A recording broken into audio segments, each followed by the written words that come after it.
What's up, guys? Welcome back to One Royal Way. We are 1 week from opening day here. We got Royals baseball coming up here very soon. And today we're going to look at making predictions on what the opening day roster is going to look like. Here to help me do that, if you're watching on YouTube, you can see him right there to my right.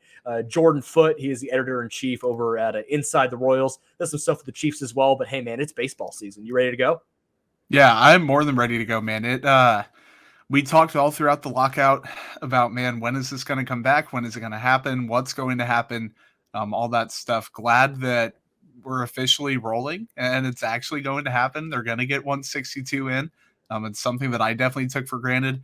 I'm happy that just baseball is back in general, and it doesn't hurt that the Royals do have some interesting things to keep an eye on this year for sure. And I mean, we'll talk about spring training performances, but that also does not hurt. That they're having some really good individual performances, and then the team's doing well too. Yeah, absolutely. And a lot of those guys that are having really good individual performances are young players that are really looking to make the roster. So there's a lot of interesting moves that could be made, and especially with the rosters expanding to 28. And that's what we're going to be looking at is the 28-man roster that will take the field on April 7th against Cleveland. And how that's going to shake out. It'll be kind of interesting. Before we do that, the show is brought to you by Kansas City Strength and Conditioning. Listen to this and check this out. From the beginning, we knew right away that we wanted to do strength conditioning and a throwing program for the baseball and softball community.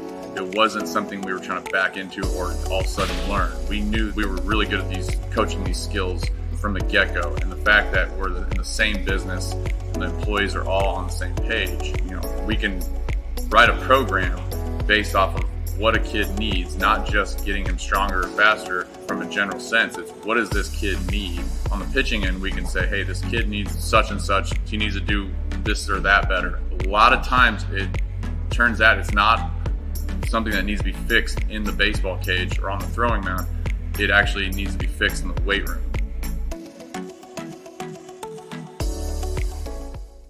Thank you once again to Kansas City Strength and Conditioning. We can't thank them enough for helping bring baseball content to you guys here on Kansas City Sports Network. Now, Jordan, we did some research. We did some actual, crunching here, trying to get some stuff done to try and put together a 28-man roster. This is partially what we would do with the roster decisions and what we also think is going to happen. So this isn't a true what the Royals are going to bring out. So there's a little bit of a kind of a thought exercise here for what we have. So let's start with the pitchers. How many did you put in there? Because that was the one thing with the 28-man roster, there wasn't a set number of pitchers. You could have 17 if you wanted.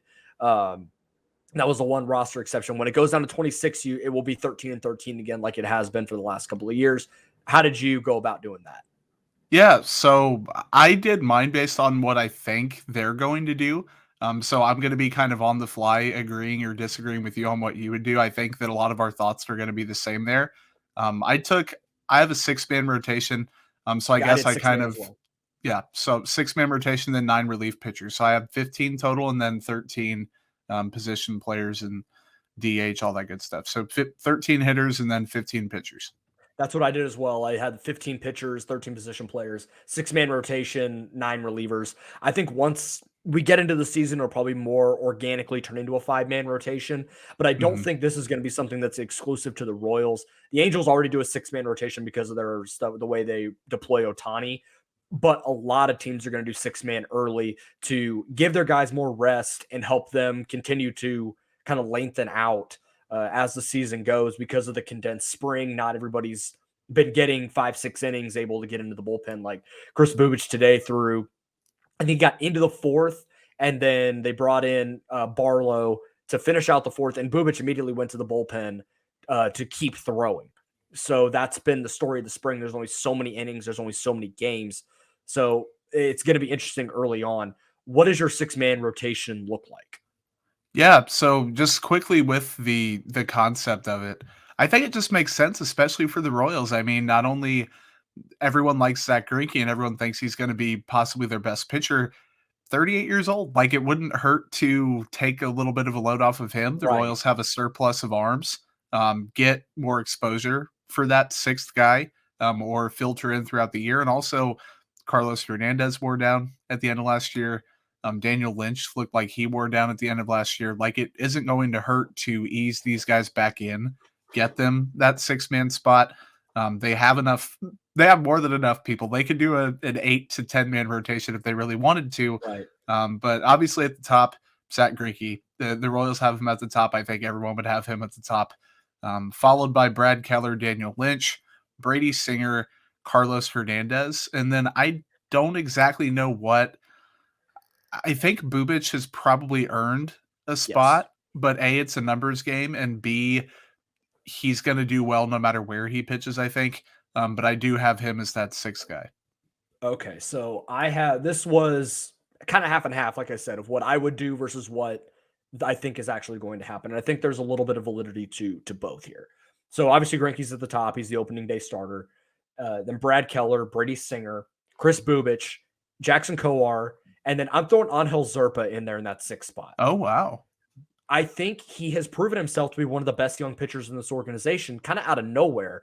We talked about it on Royals Farm Report that when he got put on the 40-man before 2021, we were like, who the heck is this guy? Why he's an A-ball. Why are they throwing him on the 40 now? He's 21. I understand he's Rule 5 eligible, but would anyone take him? And then he goes across high A, double A, triple A, and then makes his big league debut and looked really good doing it. And then I've looked at him in the spring, and there's a great field of pitch from the left side. Nothing's overpowering, but he just has this great deception in his delivery. The fastball pops out. Even if it's 94, 95, you can tell it catches up on guys pretty quick. Great slider. The field of pitch is just better than, I think, Daniel Lynch. I think even Brady Singer at this point. But I think Singer has proven himself enough that he can have that spot. I really had it as a coin flip between Zerpa and Lynch, but I think Lynch, despite his stuff maybe being better, has more to work out in AAA than Angel Zerpa does at this point. No, I respect that. And Zerpa, he's a cool customer, man. He's a guy that he's not going to get rattled. He is very even-keeled. I have him in my bullpen. I'm already partially rethinking some decisions now with my 28-man, but I do think Lynch, his stuff is filthy. Everyone knows that. Also, he's a very volatile prospect and player in that you're going to get good stretches from him. Last season, I mean, it was a perfect example. He had some really good stretches where he looked like a future possible ace or number 2 guy. Then he also had somewhere man, I don't know if he stays in the rotation long-term. And I mean, you talk Brady Singer with him adding another pitch. You have Chris Bubic adding the slider.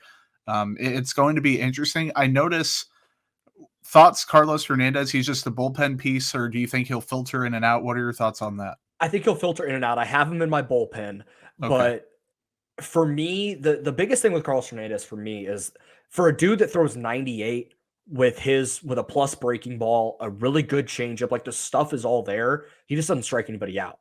Yeah. So I don't know if it's a deception, a lack of deception in his delivery or just something he tips. I don't know what it is, but it just doesn't scream long-term rotation guy for me. I think he can be a great reliever and great short burst guy. I think he'll still earn some starts here and there, spot starts, or, somebody gets hurt, then he can go to the rotation just like he did last year. And I think he proved himself to be a viable pitcher at the big league level. But what I saw this spring, he got roughed up in multiple outings. Yep. I just don't think, frankly, it's just one of those, I don't think he earned that spot. I think Zerpa did. I think Bubic did for sure. Kowar did for the most part. I thought in spurts he looked really nice. And the main reason I have him in my rotation still, he straight up bullied AAA last year. Yeah. It was not fair what he was doing to those guys. And now the gap was significant when he got to the majors, and he struggled really, really mightily. But at this point, he's too good for AAA. It wouldn't help his development at all. It's not like he needs seasoning like I think Daniel Lynch did. Daniel Lynch went down to AAA, and he still got roughed up in spots. So I think at this point, Jackson Kowar has nothing else to prove in the minors. It's sink or swim time, dude. That's really what it is. That's kind of the theme with a lot of these guys. And I mean, you look at Singer and Keller, I think it's sink or swim time with them in the rotation. Absolutely. I mean, by the end of the year, one or both of them could be pitching out of the bullpen. I think Brady Singer, he has the goods to do that and do it at a high level. If it doesn't work out, he's not one of those where he quote unquote fails as a starter, then you throw him in the pen. You can argue about, is there value in him being an okay fit starter, even if he struggles, versus a bullpen guy, more frequency, blah, blah, blah.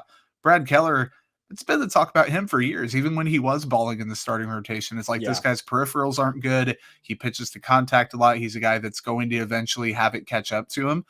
I think he's better than he was last season. And he had some spurts, and then he obviously wasn't all the way healthy. I worry about Brad Keller. Having Zach Greinke at the top, some people are taking Greinke for granted too, man. Like, he's going to benefit from a good defense behind him and a spacious ballpark and pitching to contact that way. But he's not going to have like a 3 ERA or anything. It could dip below 4 possibly with a little bit of a better ballpark and situation, sure, whatever. But he's not going to throw, he's not going to be a 200 inning guy. I don't think he's not going to be that prototypical ace. That says a lot about the Royals rotation. It's good to have him still, but there's going to be a lot of moving pieces. That can be a good thing because guys are getting experience and opportunity. It can also be a bad thing because that means some guys may not be, up to snuff or they get hurt. It's going to be interesting in that starting rotation. My biggest thing is I wonder how long the leash is on Brady Singer. Yeah. That's my biggest thing is I think he has the goods to be a kind of a mid-rotation starter where I have him penciled in here. I think he could be great. He's a great 3 or 4. I think that's where he can be. Will he throw his changeup though?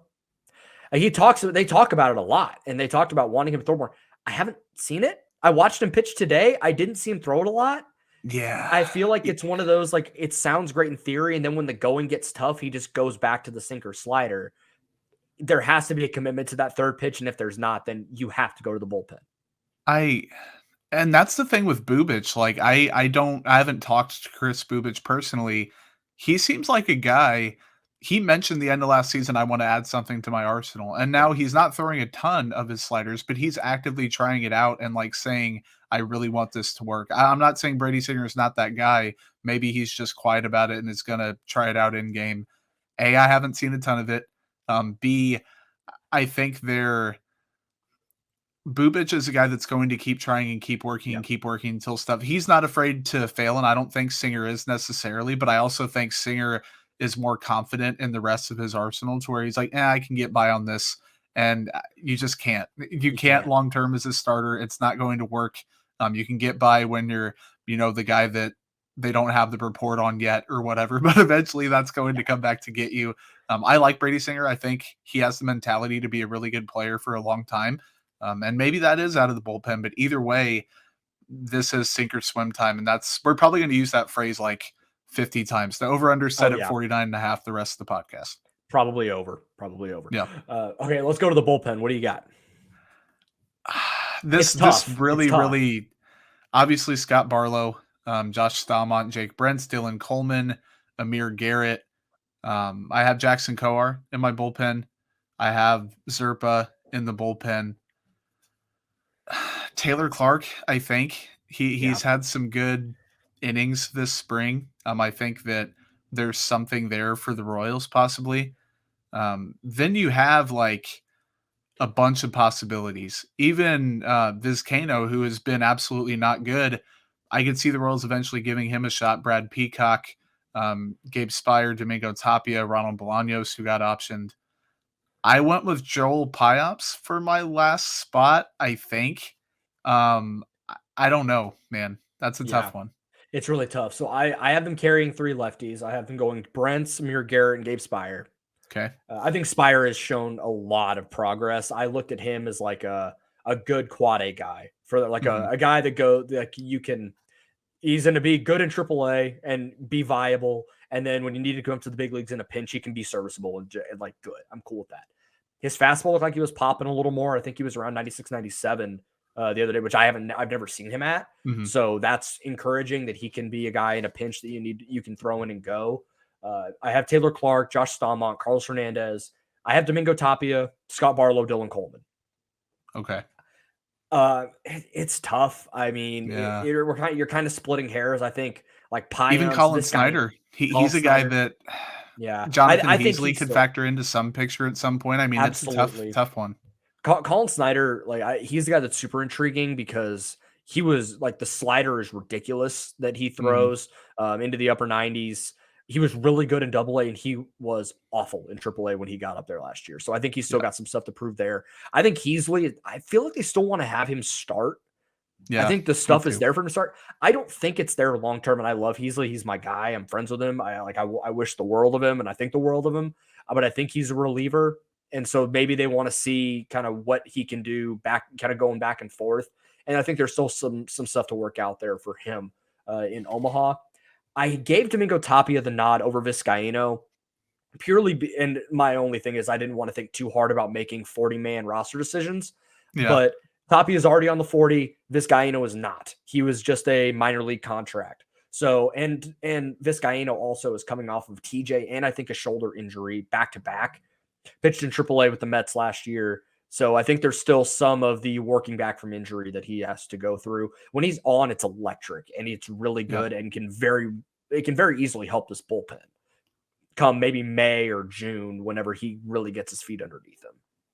Is Pyops out of options? I think that when I put it together, that must have been the reason why I left him in there, I think. Yeah, I didn't realize that until I looked at roster resource right before we got on here and I saw he was out of options. Okay. So that makes it I feel a little bit better now about keeping him in there. It's tough. So I think Tapia has two. So he could go down, he could put Pyops in and go from there and then make a tough decision if Pyops struggles, which I don't think he's been that great in spring. So, and I know we haven't seen Dylan Coleman a lot. I think he's only thrown one inning. He's too good. Yeah. He's just he's probably your second or third best reliever right now, if we're being honest, like behind Barlow and maybe Garrett. I think he is that special. So I think he's a guy you need to have in your bullpen. Yeah. I'm looking at their pitching stats in the spring, and I think it's so tough because it's such a small sample. Exactly. In spring training stats, I mean, they are what they are. Pyops has an 11.25 ERA. He's given up 7 runs, 5 earned in 4 innings. Yeah. Taylor Clark scoreless 4 innings. There's just a lot going on here, man. Even Austin Cox has 2 scoreless innings. Foster Griffin's been getting work. Like, I don't put too much stock into that. I mean, even guys that obviously, if we put stock into it, then Bobby Whitt Jr. would win MVP his rookie year, which I mean that there's some all-star potential there possibly. I heard someone talking about that earlier today. But Edward Olivares would be like prime Mike Trout, and some pitchers would be, the best ever. So you can only put so much stock into guys having good or bad springs for sure. Yeah, absolutely. So it's kind of splitting hairs.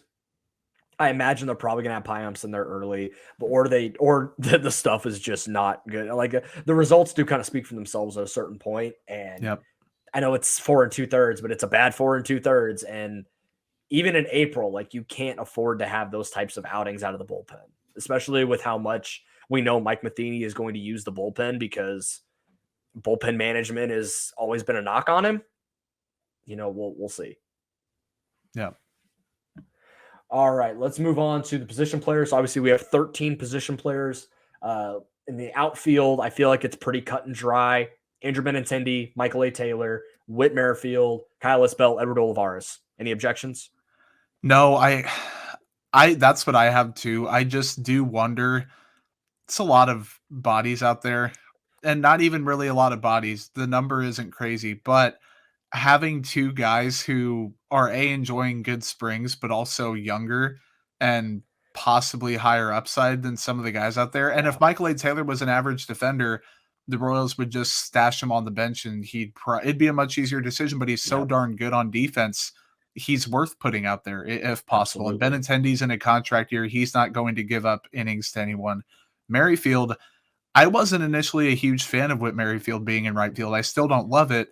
But I get they have to find Mondesi at bats, because my ideal infield setup was going to be Whitt Jr., Lopez, Merrifield, and then whoever at first base at any point throughout the year.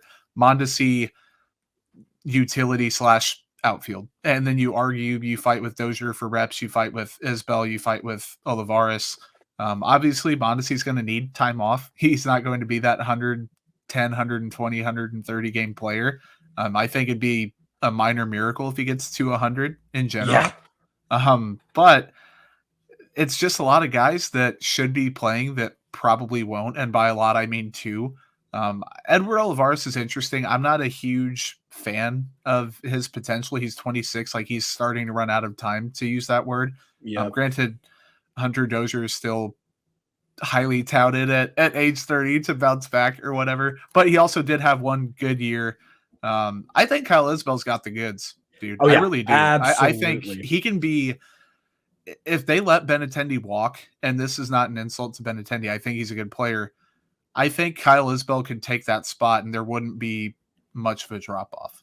Is that a hot take? No, not at all. I actually mentioned that Okay. exact same thing on One Royal Way, or on a Royals Farm Report last Monday, where we talked about the Ketel Marte extension and that correlating with Andrew Benintendi. And so now 4 for 78 or something like that, or 5 for 78 for Marte. That, I think Benintendi could get a similar deal, and I think that's a complete overpay. Yep. And you can get Kyle Isbell for 4 more years in left field at a way cheaper price and get similar production.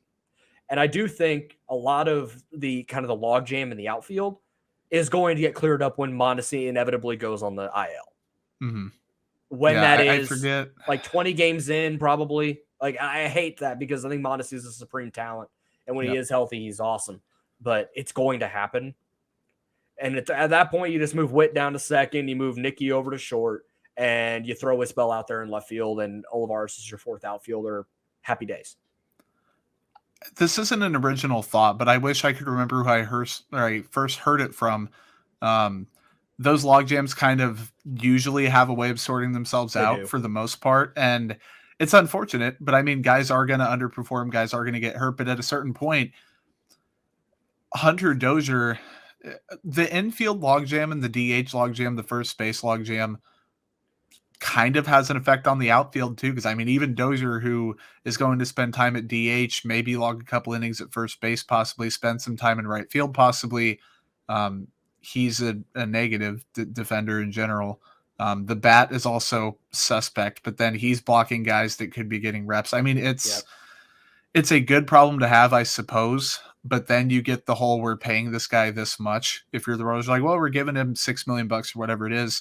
Do we really want to eat that money and stash him on the bench? He's not going to be off the team. I mean, they're not going to do that unless someone can find some kindness in their heart to take on the contract. And I do think Hunter Dozier is going to be better this season. Is he going to be 20? Was it 19 when his OPS was like 870? Yeah. He was pretty good. I don't think he's going to be that. I do think that he's going to bounce back at least a little bit and be close and have like do you want to play the Hunter Dozier OPS game? What do you think it's going to be this season? If he gets to 700, I'll be happy. I was going to say like 740 would be like a good outcome for him. I'm not expecting 800 or any of that. What was his OPS last year? Not good. I mean, I don't have a number in front of me. It was, I clicked on Carlos Santana. That was not very pretty either. Royals had some stinker OPSs. Spring training, it's over 1. It's 1.037, but obviously that's a 20. He's been good. He's had a good spring. I do think some of it is he did when he had that hand injury. That was a significant problem.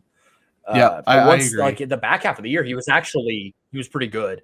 I think it was, so his OPS was 680 last year. Oof. Yeah, and he has a 736 under his belt in that shortened season, and then 870. That's an outlier season. I hate to be that guy, but it's an outlier season.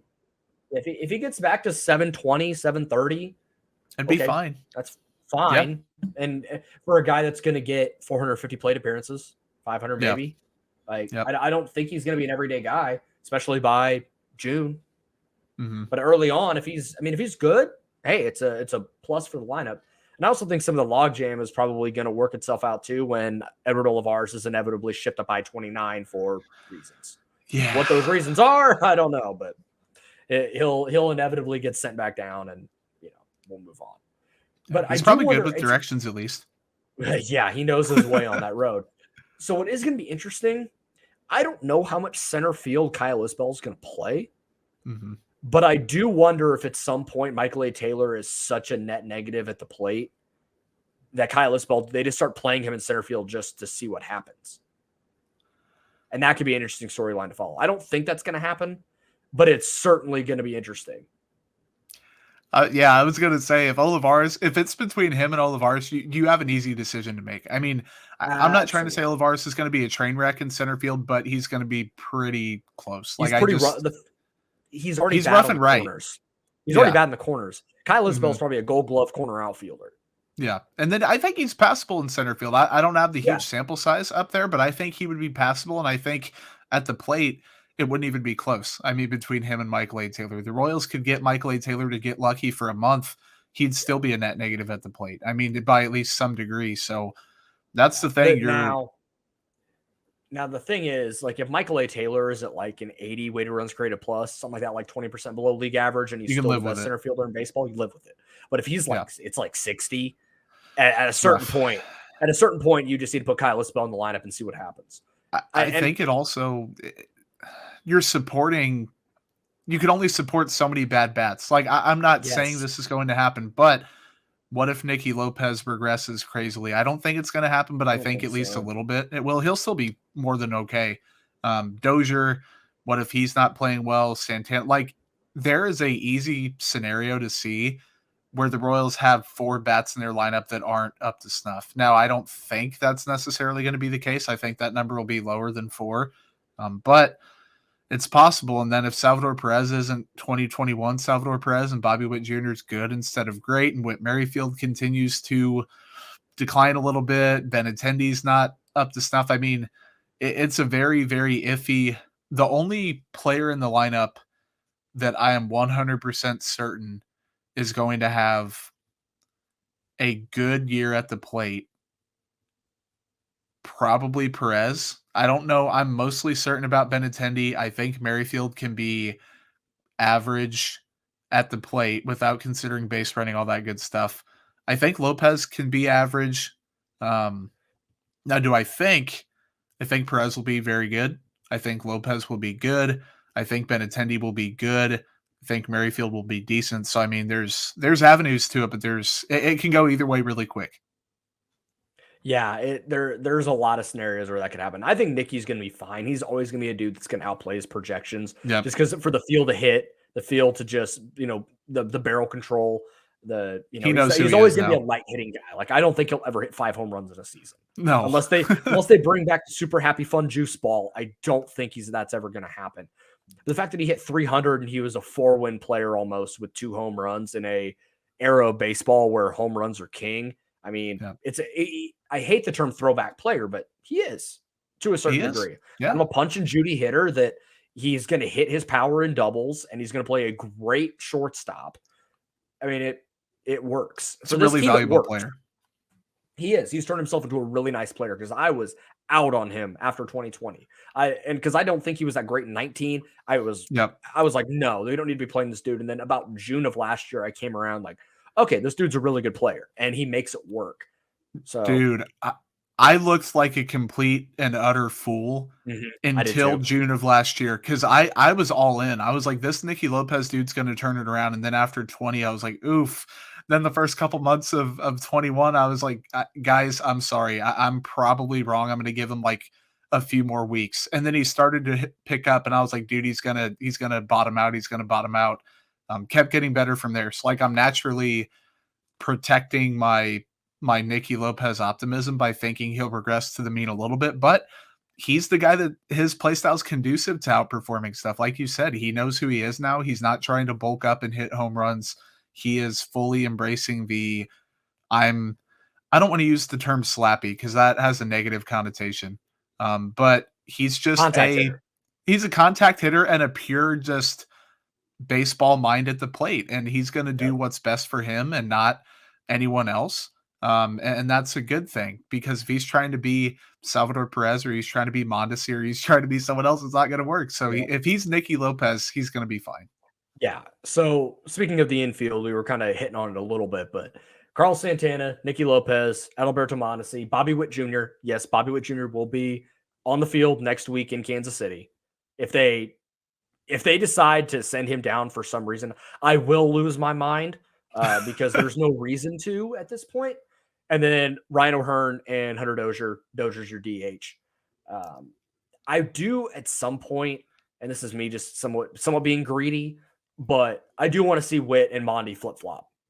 I do. I think Mondesi playing third takes some of the pressure off him, and we know his bones are made of glass basically. So I don't need him diving and set in shortstop and tearing something or whatever, or I don't know what he does, but I think, and I also Whitt's a really, really good defender, a like Gold Glove defender at shortstop, and I don't want to see that wasted at third. I think he's still a plus defender at third, but I would much rather see that be used at shortstop. When Merrifield was originally going to be at second base, I was thinking I am all in on Bobby Whitt Jr. at third, because that would mean Lopez at short, Merrifield at second. That is just GOAT level defensive, really, really good.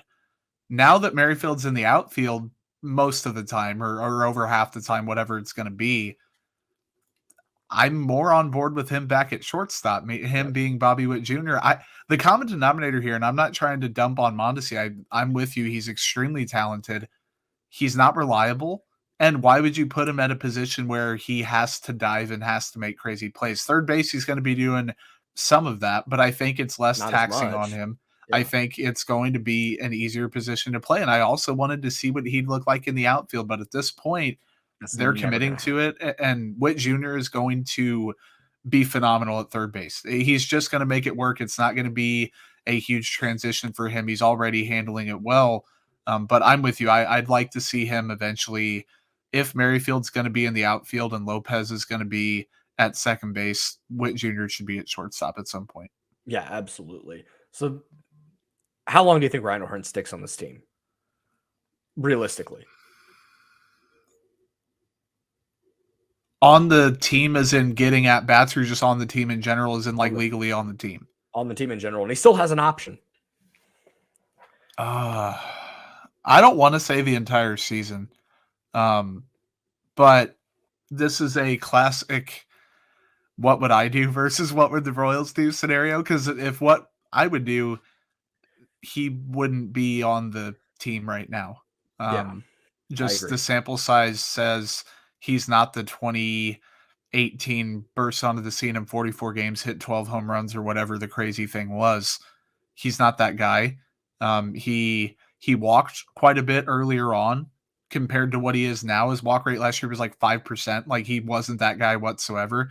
If you're a neutral at best defender, and I think he's a negative defender personally. I haven't looked up his defensive runs saved or anything. It's meh. Okay, yeah, if you're a meh defender at a couple positions, and some better than others, or worse than others, I should say, and you're not getting on base, or you're a DH that can't get on base or hit, and you have the occasional hot streak, what value are you bringing? Like, at least Carlos Santana, he started off the season very well before he got hurt. I still think that the age cliff is something he fell off of, and maybe was able to like catch himself halfway down perhaps and not totally fall flat. But I think it's not going to be pretty for him this season. I don't think Carlos Santana finishes the season with the Royals. I think he does get traded at some point. If not, I don't want to say soon. I don't want to say like next week they're going to get rid of him or whatever. That'd be a really odd timing thing to do. But he gets hot for, a month and a half. Nick Prado, for the only conceivable reason to keep him down there, A, is the logjam, but B, to cut down on his strikeout rate. I get it. I mean, I'd probably just send him up to begin the year and embrace the youth. If he's doing that, you don't have much of a reason to keep Carlos Santana, unless he's absolutely raking and you really think he's going to be the guy for the whole season. What was our initial subject that got us here? Oh, it was Rhino Hearn. Yeah. I think he is on the Royals for a great deal of time. I think so this season. I don't know how long exactly. I just hope it's not an everyday role. Like, there is no reason to play a dude that is 30% below. That is a bat first, supposed to be power hitter guy that is 30% below league average as a hitter. Mm-hmm. And he has been that for 3 seasons. 2 plus, I guess, if you want to count 2020 in that way. I don't look at that as a full season. So 2 plus. He is 30% below league average as a hitter. He's an average to negative defender. He strikes out a ton. He doesn't walk. He walked 5% of the time last year and struck out almost 30%. Like, what does that do? Not great. What does that provide? Not what does great. that provide? So at a certain point, like, what are we doing here? Well, and what's also the upside? Yeah, what's the upside? That's the biggest thing. On an awful Royals team that was losing 100 games, okay, sure. Put Rhino Hearn out there and let's see what he's got and see if he can figure it out. At this point, you cannot afford to have guys like that on your team. It's a path thing. And Michael A. Taylor's getting into this point, but he has the path of be just bad at the plate and be absolutely elite on defense. He can outweigh that a little bit. Carlos Santana has the path to having last season be more of what he was in the first half than the second half. Hunter Dozier has the path, even though it's a very slim one, of I was hurt and I'm more like I was in 2019. Yeah. There's no path for Rhino Hearn. He doesn't have the I did this year, I did this that year. Really small sample size, caught lightning in a bottle. Your power showed up for a month or two. That's absolutely fantastic. But he hasn't had the prolonged impact or the pedigree or the track record or the prospect, scouting report of this guy has like tools that are going to be great. And I hate to say it, but if you're trying to win, if the Royals claim that they're trying to win this season and they have guys out there that aren't playing well, and they have guys who are ready to take those spots, you can't claim you're trying to win. I mean, I know it's a loyalty thing. I know it's an investment thing. They're going to cross that bridge with Hunter Dozier after this year. They're not going to get rid of him if they can't because they're paying him money. But at a certain point, you're expected to win baseball games. And if he doesn't help you in 2023, you can't put him out there, at least on a regular basis, if at all. You know what I mean? Shoot. You might come to that bridge with Hunter Dozier in June. Yeah, it's very possible. Think about the dudes because think about the dudes that are in AAA ready to take those at bats. MJ Melendez, Nick Prado, Vinny Pasquantino. You got Michael Massey, Nick Lofton. You got dudes in AA that are probably coming for those at bats here soon too. And here's what's interesting on your point about Prado, and I don't disagree. I think he could be a guy that can come. I think he comes up this year at some point. I do. Yep. I think the at bats for Santana, O'Hearn, Dozier are going to be gone by July.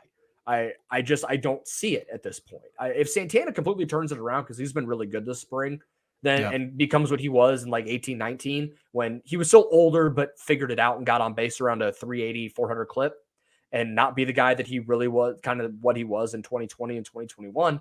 Okay, sure. Then you flip him in June and you go from there and bring in somebody else. But Prado's already in AAA. They already optioned him. They already optioned Melendez. Vinny Pasquantino is still in big league camp. I like Vinny again, he's my friend, and I love that dude, and he is going to be an awesome big leaguer, I think. But I find it interesting that he is still in big league camp, and there's been a lot of cuts at this point. We're a week out. He got the start today at first and went 2 for 4 and hit an absolute bomb of a homer. I think he's going to be up sooner rather than later. I have this weird feeling that, like, we saw this with Kyle Isbell last year, where he was having a really good spring, and no one thought he was going to be on the big league. And they rolled out with him. And they rolled out with him. I'm not saying that Vinny's going to make the big league roster, but he's playing well enough and having a similar path to what Kyle Isbell did last year, where they just kept producing and kept producing and kept producing. They kept putting him in games, kept starting him in games, and then all of a sudden he's on the opening day roster. It's just going to be really interesting if in the middle of May, Carl Santana's hitting the $150 and Rhino Hearn is still striking out a ton and Hunter Dozier we don't know what he is. Call him up. This is the year to figure out what you have in these young dudes. You have to do it. This is the year to do it because you can't do what you're doing right now in 2023. No, this is the year where you should. Honestly, last year could have been for at least later in the year, possibly. I think they've timed it out relatively well. You could reverse order the Pasquantino Prado. Once Prado's ready, that's like star potential or close to it. Pasquantino, I think the floor is pretty high with him. Vinny's a really good dude. He's one heck of a player. He's a leader. He's a guy that could step in, and I'm not saying come out of the gates this year and be an average player or whatever, but he can hit. Like, he is a professional baseball hitter, and Yes, that's and like that's the the only way I can explain it. And I think that's why you could bring him up, and if he doesn't sink or swim, or if he picks one or the other early, that's probably what you're going to get with him. I think you're going to get yeah. immediate results either way. And if he struggles out of the gate, probably going to struggle long term. If he comes out hot, he's going to be a good player for a long time. I think Prado, you're going to see a lot of more ups and downs. I think Vinny, you give him 2-3 months, that's going to be what you end up with long term. I agree. And I think part of why you bring up Pasquantino before Prado is because you know what you're probably going to get with him right away. Yes. And you know what you're going to get solid at bats, solid contact, enough power to play at first DH and go from, and he's not going to strike out a lot. Yep.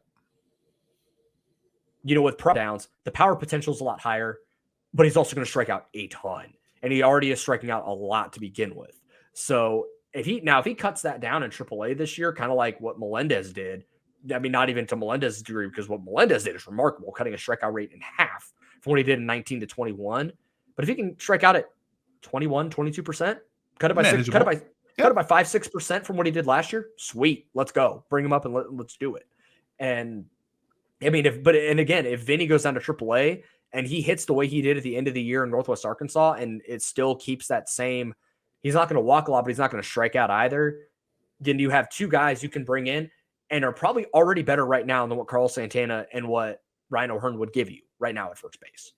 Yep. I just completely agree. I mean, there's not a lot of room for argument there. Like, it's just sound logic. Like, these guys have the higher ceilings. I think they might even have higher floors at this point, even if Prado came up and did strike out a ton. I mean, Rhino Hearn's going to give you that, but Prado's going to get on base more. He's going to hit for more consistent power. He's going to play much, much better defense, and he's young. He is the future of the team. So, I mean, I'm not saying just get rid of everyone that's old or potentially going to struggle today and then bring all the young guys up and just go young all year. But, I mean, if you're entertaining the thought, why not just rip the Band-Aid off, accelerate that timeline? And the thing is, with a lot of these positions, if one of these guys isn't it, and they're going to go through that with the starting rotation too, if one guy ends up not being it, it's not the end of the world. You have a deep farm system with a lot of positions where you have multiple guys. Find out this year what you have in general, not just at one position, not just one player. Get a lot of these guys up, get them playing, make business decisions. The Royals aren't exactly known for that. They're a players organization, and that's a blessing and a curse. I think that the players love being there, but they also love having the players there, and sometimes longer than they should. And this is going to be a really telling year where if they are in the thick of it mid-year and they're not out of the playoff race and they're, hovering about around 500 or even a little bit above, even a little bit below, are they going to make decisions that are best for the team? Are they going to go young? Those things may not be mutually exclusive. It's going to be very, very interesting to see what they do.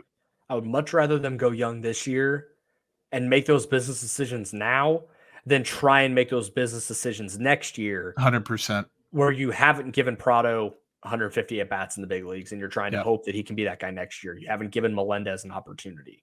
You haven't given, pick a dude. Like the three main guys are Melendez, Pasquantino, and Prado.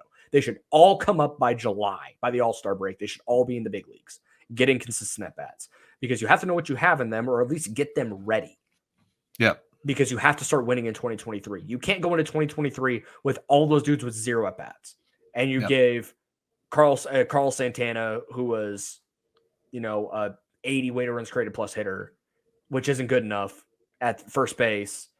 You gave him all that time. And you gave Rhino Hearn 500 at-bats for no reason. And you gave a Hunter Dozier, who struggled all year, 500 at-bats. And you won 74 games. Would you if you're going to have the same record you did last year at 74 and 88, but you give Prado, Melendez, Pasquantino, Bobby Whitt Jr., all of those guys at bats, and they go 74 and 88, but they're at least interesting, and you have a glimpse of what the future looks like. Cool. If you go out there and you want to give those guys at bats, and I'm trying not to hammer those three guys, but they're not probably a part of the next good team in Kansas City. So if you give those guys at bats and you win 78, 79 games, then okay, your decision was justified. You're moving in the right direction. But I don't think that's going to happen. I think the more likely case is if you give all three of those guys at bats, you win 74 games or less. And if you go backwards going into a year where you think you can contend, then you've been lying to all of us for a long time. Yeah, I totally agree with everything you said. We actually texted a little bit about that earlier in the day. I do have. This is a touchy subject because I think this player is still good. This player is not ancient. This player is playing at a position that I think will offer less value. This player is wearing himself down. This player's. I'm a little worried about Whit Merrifield, man. He's going to be a clear positive. I don't think he's going to be an average player, even a bad player, anything like that. There are still people out there who think his bat's just as good as it has been, and it's not. It's not particularly close. He is, unless he just had 2 off years in a row, the guy's in a decline, man. I'm not trying to say that he's 33. Right. He's in a decline, and you're taking him off of a position where he was Gold Glove caliber, and I think he's going to be fine in right field. He's not going to be bad. I'm probably sounding like I'm thinking he's going to be an average player in all aspects. I don't think that's true. I think he's going to be slightly above average to good, but you're losing some of that value by moving him to right field. I totally get why they did it because it's a numbers game. Again, you have to fit guys in where you can. But, with the contract situation long-term, they missed their window to trade him and get a decent haul. Is he part of the next good Royals team? No, is he going to have a Ben Zobrist level late career? I don't think so. I don't think it's going to happen. I think he's a guy that's going to be around this year, next year. Is that it?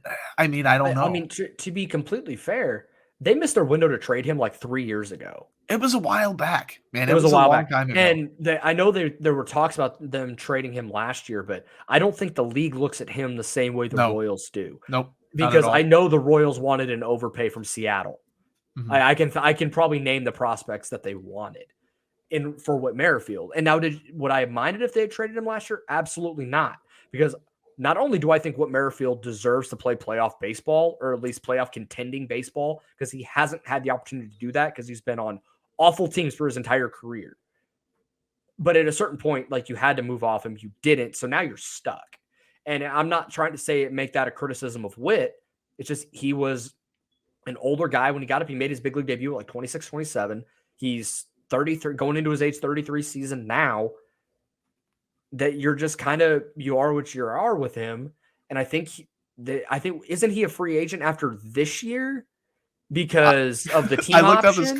I was going to say I looked up his contract and I saw red, and I didn't know if red meant team option or not. And I'm pretty sure it does. It's a team. I think he's got 2 team options. And it's like 6 point something million. So I mean, there's value in bringing him back, but again, it's a numbers game. What if guys do pop and you're like, dude, I don't know. This might be his last season as a full-time player. Yeah. I think next year you go into Whit, it's his age 34 season. That can be your Ben Zobrist year where he plays 110 games, but he plays right field one day, left field the next. He plays second one day, he plays first, he DHs, and you just move him around. And I'm okay with that because I still think he can be a 2-win player next year. Yep. And this year I think he can be a 2.5, 3-win player because of his ability to run. He defends well. He's still going to get a bunch of hits. He's going to steal bags. There's not a lot of power there, but there never has been. I think he's still a perfectly fine player, but they missed their window to trade him a long time ago. And now we are where we're at, where there really is that numbers game. If you trade him in 2019, you're not dealing with these same numbers games. No. Right? Which generally you look at as a good problem to have because you have a lot of guys you want to get in the lineup that are good players, but the Royals aren't at that point yet because they're still giving a lot of at-bats to bad players. Hunter Dozier's 30. He'll be 31 halfway through the year. Mondesi's not exactly young anymore. He's still young enough. He's 26? Yeah. 27? So he fits into the long-term core if he turns it around. Lopez, he's not exactly extremely young, but he's young. He'll fit into the core. Santana, obviously, no. Perez is going to be around in one capacity or another for eternity, pretty much as long as he can play. This is, if I had to guess, this is his last year as the full-time catcher. And I guess I can't say by full-time what do you mean, because literally it's like an everyday guy where he's not Right, going to right. be end up splitting. I think that definitely is true. I think next year he can But still let me rephrase that as the primary catcher. okay, that Let me put it back that. Let me put it that way. okay. Where it's more of a 50-50 split with Melendez. I think Melendez is going to end up supplanting Cam Gallagher at some point this year. Oh yeah. It just, if nothing else, like I talked about with Prado and Vinny, like just getting them at bats and making it work that way. And then next year, you almost have more of a 50-50 split. And then by 24, Salvi's your DH, Melendez is your full-time catcher, your primary catcher. How do you feel about Salvi at first base? Obviously, Prado's going to be their Pasquantino, but like in a vacuum, how do you feel about him at first base? No. I okay, good. No. I'm in the same boat. I don't. He has caught He's a good athlete, so sure, many for his games. size, but I don't see it. He has caught so many games. It has been a grind for the first 10, 11 years of his big league career.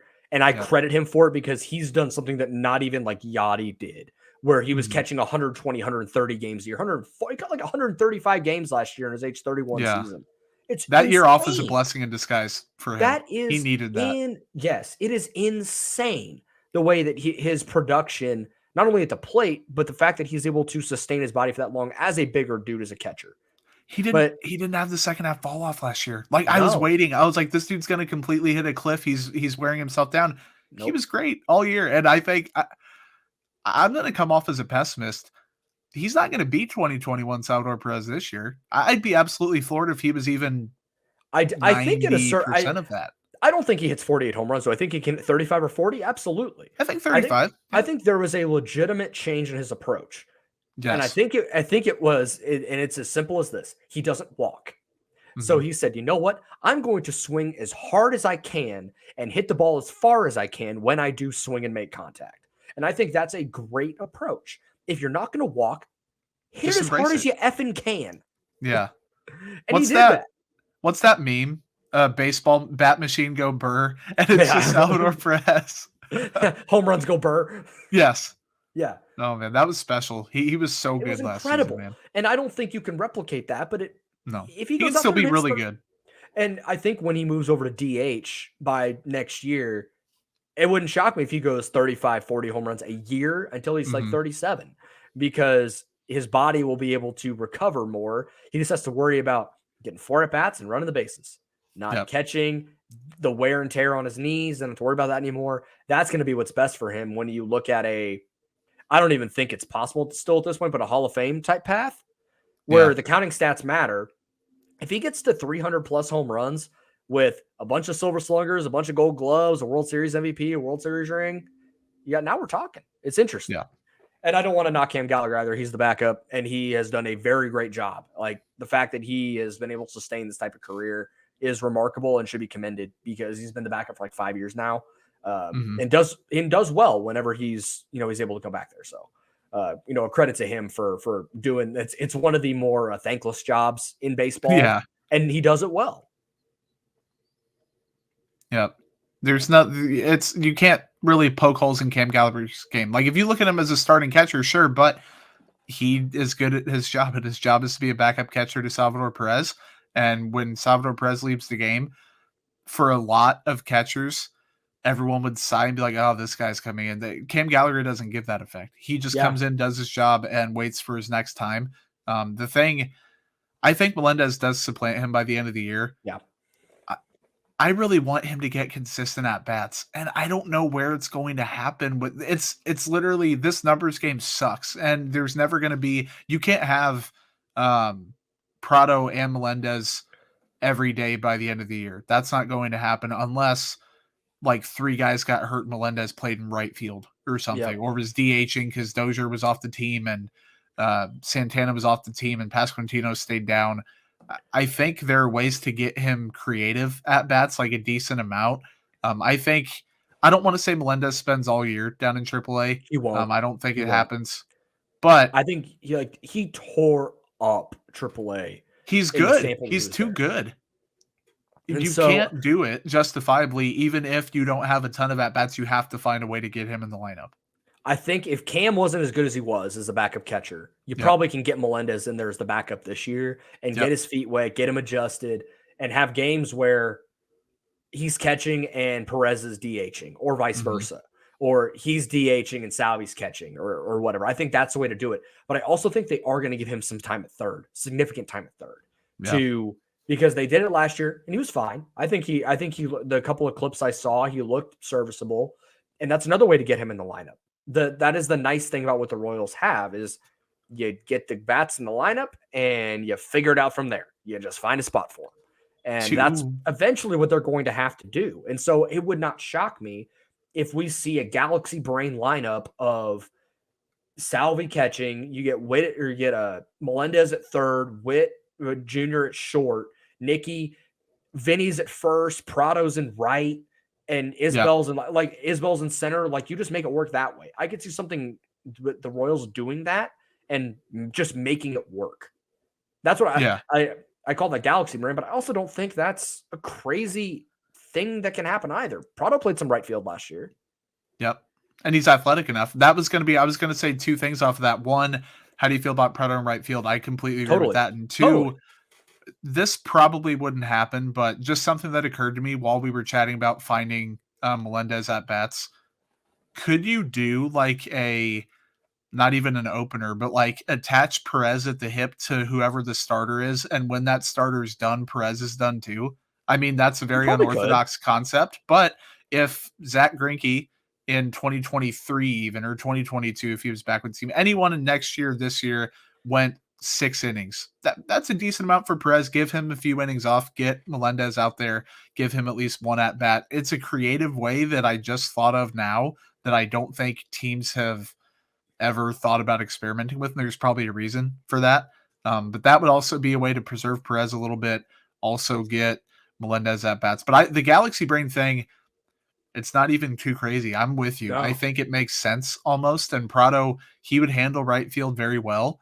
I get, it's kind of like the Whitt Jr. at shortstop thing. Like, yes, he would be really, really good there, but also he's so good, he's going to be good at a few different spots. And if that's the best place for him, considering the lineup, you get those guys at bats. Like, I don't think this year, obviously, they aren't going to have a lineup where every guy's at the same spot every day. Next year, I don't even think that's going to be the case. Yeah. They're going to have versatility, and I'm not saying positionless baseball is going to be like positionless basketball now, but for the Royals, they have athletes, they have bats, they have guys that can defend multiple positions, hypothetically. They have depth. I mean, it's a great problem to have. But the numbers game is going to be interesting to see how they kind of divvy everything up. Yeah, well, and think about Prado in right field. I've been talking about this for a while, like, and with other guys that play a really, really good first base. Like, he is, like, he could be a Gold Glove winner at first base. He played in the big leagues right now. But what do you think about when you think of a first baseman? They're going to hit, and you need them to hit for power. And so that puts a lot of pressure on the bat of a young player. We saw this with Evan White of the Seattle Mariners, where he is an 80 grade elite defender. He won a Gold Glove in 2020, but he couldn't hit, and he really struggled to hit for power. So at a certain point, like, would you take that 60 grade, that 80 grade first baseman and put them in a corner outfield spot if they're athletic enough, and make that maybe they're a 60 grade defender, which is still good, but now they're in the outfield where they can play good. You play good defense. It takes some pressure off the bat. They can hit, but there's not as much pressure on them to hit if they're playing elite defense. And you free up a spot for someone else potentially. Exactly. Vinny Pasquantino, like those Galaxy Brain lineups, quote unquote Galaxy Brain. It's like beer league softball. A ton of sense. It's like a beer league softball. Exactly. Lineup. You just stick someone out there, and as long as they're not awful, you make it work, especially if they're hitting. Exactly right. I'd be cool with that. Any final thoughts here on what you talked about with the roster construction or anything like that moving forward? I'm just intrigued, man. It's going to be, I think if we're running a major league franchise, it looks different, and the lineups this year are going to look different. The bullpen management's going to be different. The amount of players pitching from the rotation would be different. A lot of stuff would be different. Those guys are making the big bucks. They're going to have some tough decisions to make this year. Tough conversations, tough transactions. Loyalty is one of the Royals' like calling cards, and it could come back to bite them in some regards. It could also pay off huge in some regards this year, but there's a wide range of outcomes. I think improving upon last year's record makes a ton of sense to predict. Also, some stuff bottoms out. You get young guys up there. Maybe that's a blessing in disguise. Also, some things work out. You make a push. I don't know what to expect exactly with this year's team. I think you and I talked earlier on Thursday morning, 77 to 80.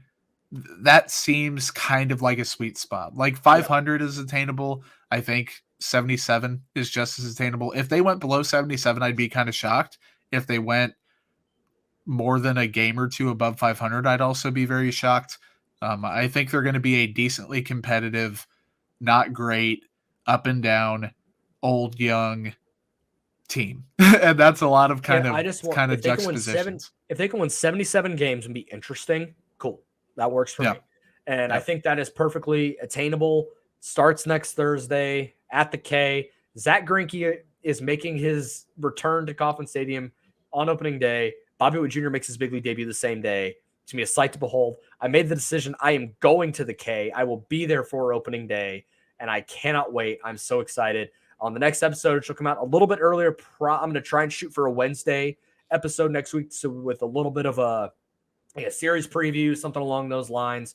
And I'm excited for to actually have real baseball to talk about and not these exhibition spring training games with a lot of what the heck was that, and the minor league rosters and all that. Be sure to check out Royals Farm Report. That'll come out on Monday. That'll be something kind of similar to this. We're hoping, fingers crossed, that the minor league rosters will be out for the 4 affiliates. We're going to break those down, go from there. If you're watching on YouTube, slap a like on this, subscribe to Kansas City Sports Network if you haven't already. Be sure to check out the Ain't No Seats guys because, hey, KU's playing in the Final Four on Saturday. So we got a lot of cool stuff coming up here. More to come here at KCSN. We can't thank y'all enough. And be sure to subscribe to KCSN Kansas City Royals on Spotify, iTunes, wherever you get your podcasts. Be sure you don't miss an episode of One Royal Way and Royals Farm Report. Thank y'all so much, and we'll see y'all next week.